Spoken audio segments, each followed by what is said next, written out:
Els dies 21 i 22 de març són, respectivament, el Dia Mundial dels Boscos i el Dia Mundial de l'Aigua. Enguany, amb motiu d'aquestes dates i unint-les en una sola celebració, l'Ajuntament de Palau-solità i Plegamans ha dut a terme, uns dies abans, el 12 de març, una jornada d'activitats al Parc de Can Puig-Oriol.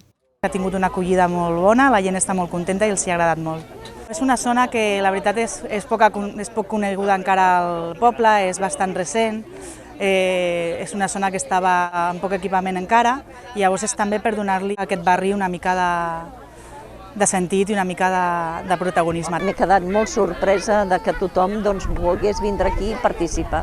A l'Ajuntament de Palau durant molts anys ja hem estat treballant sobretot amb el tema de la natura, hem estat molt vinculats i molt sensibles. El meu avi era pagès i el meu pare també tenia els camps que estaven aquí baix i em van inculcar també la meva àvia de quan anava als boscos de respectar i de sempre no malmetre la natura. I això suposo que és una cosa que jo ja l'he viscuda des de molt petitona, a cuidar els camps, a saber com és la natura, veure la riera.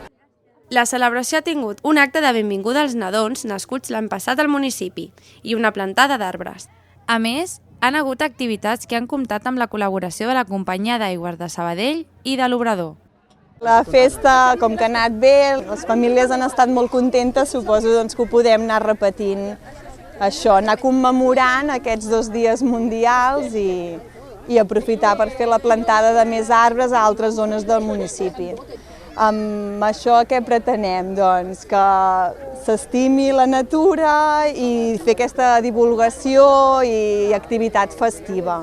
Estem col·laborant amb una carpa aquí, amb Jocs per la Canalla, que ja fa més de 29 anys que fa aquesta activitat amb diferents escoles. Va començar a Sabadell i després de totes les concessions que hem anat agafant. Bàsicament, aquesta activitat consisteix en que els nens i pares, s'ingenien de la millor forma possible traslladar l'aigua d'uns pous que hem creat ficticis fins a les cases.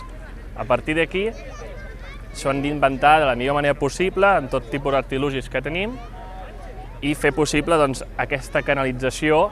Aquesta activitat s'ha dut a terme en fires, en escoles, en festes majors.